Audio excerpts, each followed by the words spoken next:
gudoomiyaha gobolka banaadir ahna duqa magaalada muqdisho mudane cumar maxamuud maxamed cumar filish ayaa maanta shir gudoomiyay shirka gudoomiyaasha degmooyinka gobolka banaadir. kulankan ayaa waxaa goobjoog ka ahaa gudoomiye ku-xigeenka maamulka gobolka banaadir, xogayaha guud ee maamulka gobolka banaadir, waxaana looga hadlay kulanka la dagaalanka kooxaha ciyaar weerarada ah ee isticmaashan muqaadaraadka kuwaas oo ku soo badanaya magaalada muqdisho. ugu dambeyntii kulanka markii uu soo idlaaday waxaa ka warbixiyay afhayeenka maamulka gobolka banaadir Saalax Carab. waxaa maanta xarunta aqalka dowladda hoose xamar ee maamulka gobolka banaadir ee ka qabsoomay shirka toddobaadlaha ahaa ee maamulka gobolka banaadir uu shir gudoominayay gudoomiyaha gobolka banaadir ahna duqa magaalada muqdisho, iyadoona shirkan ay goobjoog ka ahaayeen dhammaan gudoomiyaasha degmooyinka gobolka banaadir iyo deegaanada hoos yimaada iyo guddoonka sare ee maamulka gobolka banaadir oo ay ka mid ahaayeen gudoomiye ku-xigeenka maamulka maaliyadda, howlaha guud iyo xogayaha guud ee maamulka. agaasimayaal ayaa sidoo kale shirkan ka soo qayb galay. qodobo dhowr ah ayaa toddobaadkan loogu hadlay shirka oo ay ka mid ahaayeen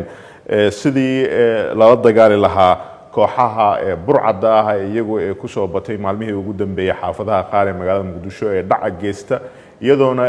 lagu ammaanay laamaha kala gedisan amniga gaar ahaan booliska qaybta guud ee gobolka banaadir howlgallada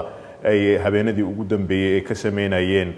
degmooyinka qaar ee gobolka banaadir. dhammaan gudoomiyaasha la faray inay wada shaqeyn hoose ay la sameeyaan dhammaan laamaha ammaanka si loogu hortago falalka burcadda ay ku soo kordhay degmooyinka qaar ee magaalada muqdisho iyo sidoo kaleba sidii lala dagaalami lahaa kooxaha iyagu maandooriyaha isticmaala. haddana wacyigelinta loogu talagalay sidii loo wacyigelin lahaa dhalinyarada iyagu isticmaala maandooriyaha uu ka socdo qeybaha kala gedisan ee degmooyinka ee magaalada muqdisho. sidoo kale shirka maanta waxaa loogu hadlay dakhli kordhinta dowladda hoose ee xamar, sidii dakhliga dowladda hoose loo kordhin lahaa, islamarkaana canshuuraha dadka ku maqan guryaha iyo goobaha ganacsigaba la dardargelin lahaa sidii loo soo aruurin lahaa. iyadoo sidoo kale shirka maanta loogu hadlay xaaladda waxbarasho ee gobolka banaadir, sidii loo sii wadi lahaa tayeenta iyo dardargelinta waxbarashada agaasinka maamulka gobolka banaadir. ugu dambeyn shirka maanta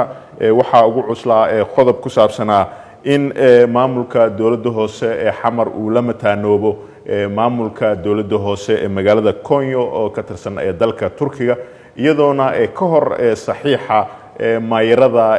magaalada muqdisho iyo maayirka magaalada Konyo inta aysan saxiixin ay jirto process la maro oo ah in consulka dowladaha hoose ay u codeeyaan in labada magaalo ee muqdisho dowladeeda hoose iyo Konyo dowladooda hayso ay heshiin karaan. Konyana ay taasi hore u sameysay, tan muqdisho oo dhineedna maanta si cod aqlabiyad ah ay maamulada degmooyinka gobolka banaadir iyo hogaanka sare ee maamulka gobolka banaadirba ay u ansixiyeen. Mukhtaar Cabdi Aadan, Ariel TV, Muqdisho.